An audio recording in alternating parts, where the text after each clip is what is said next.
Γεια σας φίλοι και φίλες, καλώς ορίσατε στο κανάλι μας εδώ στο GRTV.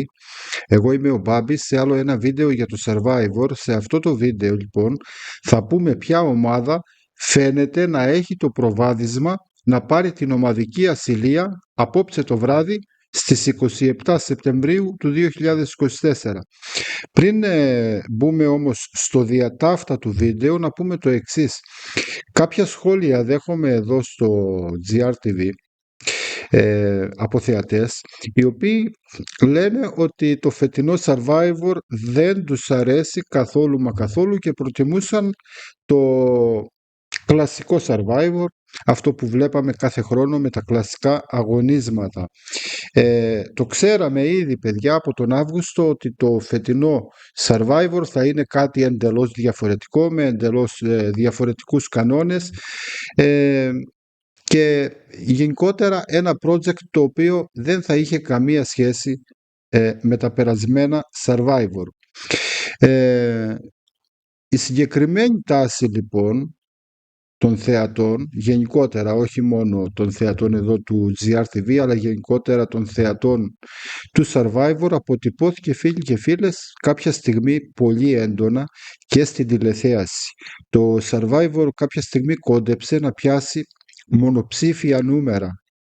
Ωστόσο, στα τελευταία επεισόδια έχει σημειώσει σημαντικότατη ανάκαμψη, χτυπώντας από 10,9% που είχε φτάσει σε κάποια φάση, χτυπάει 16, 17 και μάλιστα στο δυναμικό κοινό έχει φτάσει έως και 21% τηλεθέαση.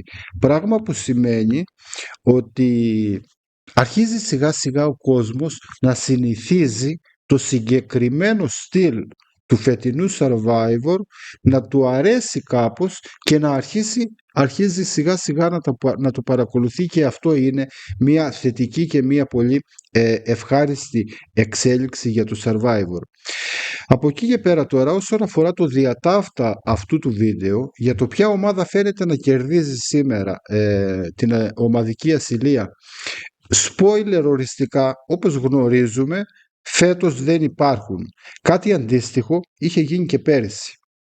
Μετά άρχισαν βέβαια και κυκλοφορούσαν και οριστικά spoiler, κάτι που πιστεύω ότι θα γίνει και φέτος. Προς το παρόν όμως, επειδή δεν υπάρχουν, βασιζόμαστε στις εκτιμήσεις, και εγώ εμπιστεύομαι παιδιά την εκτίμηση πάρα πολύ, την εκτίμηση του Media Time, το οποίο μας δίνει συνεχώς σωστές εκτιμήσεις και πάρα πολύ δύσκολα πέφτει έξω. Η απόδειξη ότι και στο περασμένο βίντεο που σας έδωσα εκτίμηση από το Media Time ότι θα κερδίσουν τα έπαθλα οι πράσινοι, στο χθεσινό επεισόδιο όντως οι πράσινοι επικράτησαν με 3-0. Το Media Time λοιπόν, σε άρθρο το οποίο έχει αναρτήσει, άρθρο εκτίμησης για το ποια ομάδα φαίνεται να έχει το προβάδισμα να κερδίσει την ασυλία στις 27 Σεπτεμβρίου, την ομαδική ασυλία, αναφέρει τα εξής, ότι η κίτρινη ομάδα ως ομάδα είναι καλύτερη από τους πράσινους. Ωστόσο, μετά την αποχώρηση της Γεστημανής, κάπου έχουν έρθει οι ομάδες σε ισορροπία, σε αγωνιστική ισορροπία. Ωστόσο, επειδή την περασμένη ασυλία την είχαν πάρει οι πράσινοι, το Media Time αυτή τη φορά δίνει τους κίτρινους ότι θα είναι η ομάδα που θα καταφέρει να πάρει την ασυλία απόψε το βράδυ, η κίτρινη ομάδα, καθώς θεωρεί, σύμφωνα με την ανάλυση που κάνει το άρθρο, ότι είναι δύσκολο για τους πράσινους να πάρουν δεύτερη συνεχόμενη ασυλία. Αυτό μας λέει το Media Time. Εμπιστεύομαι για ακόμα μία φορά τη συγκεκριμένη εκτίμηση και σας τη λέω και εσάς εδώ στο βίντεο, πιθανολογώντας ότι για ακόμα μία φορά η συγκεκριμένη εκτίμηση θα πέσει μέσα. Θα το δούμε όμως. Αυτά προς το παρόν. Είμαι ο Μπάμπης, ευχαριστώ που με παρακολουθήσατε. Συντονιστείτε εδώ με το κανάλι με το GRTV για να μην χάνετε τα επόμενα βιντεάκια. Τα λέμε στο επόμενο.